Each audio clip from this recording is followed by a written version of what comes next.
News of the people, by the people, for the people.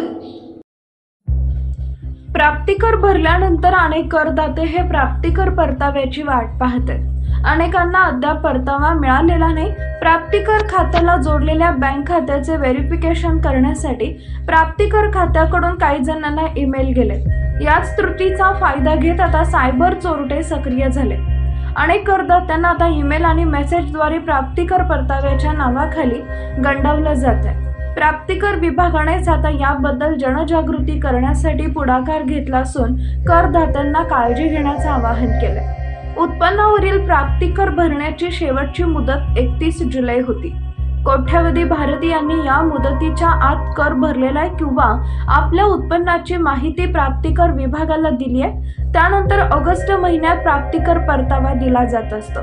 अद्याप अनेकांना परतावा आलेला नाही। त्यानंतर सायबर चोरट्यांनी करदात्यांच्या बँक खात्यावर डल्ला मारण्यासाठी नवी शक्कल लढवली।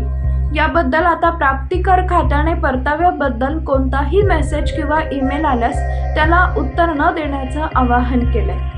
प्राप्तिकर विभागानं काय म्हटलंय? प्राप्तिकर विभागानं एक्सवर पोस्ट टाकून करदात्यांना सावधानतेचा इशारा दिलाय। त्यांनी म्हटलंय, करदात्यांना ईमेल, मेसेज किंवा फोन कॉलद्वारे कर परताव्याबद्दल एखादा संदेश आला तर त्याला उत्तर देऊ नये। तसेच क्रेडिट कार्ड किंवा बँक खात्याचा तपशीलही देण्याची गरज नाही। प्राप्तिकर विभागाला जर करदात्याशी संपर्क साधायचा असेल तर तो अधिकृत ईमेलद्वारे करदात्यांनी दिलेल्या ईमेलवरच संपर्क साधला जातो। सायबर चोरट्यांकडून पाठवला जाणारा बोगस संदेश कसा असतो याचाही एक नमुना देण्यात आलाय। तुम्हाला ₹15,000 इतका कर परतावा मिळणार आहे। ही रक्कम लवकरच तुमच्या खात्यावर जमा होईल। तुमचा बँक खाते क्रमांक पडताळून पाहावा।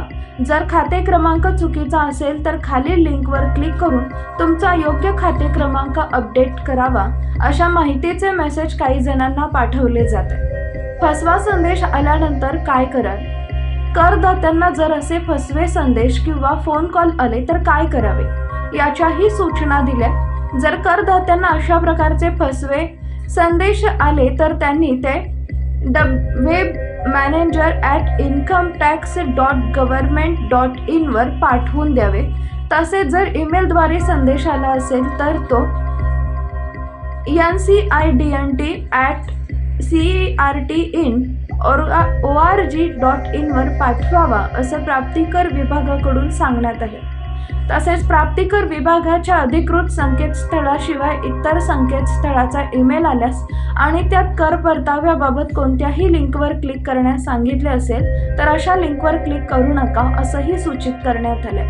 तसेच करदात्यांनी आधार, OTP आणि पासवर्ड अशी संवेदनशील माहिती कोणत्याही लिंकवर भरू नये, असंही सांगण्यात आलंय। पीपल न्यूज पाहण्यासाठी चॅनलला सबस्क्राईब करा व बेल आयकॉनला प्रेस करा।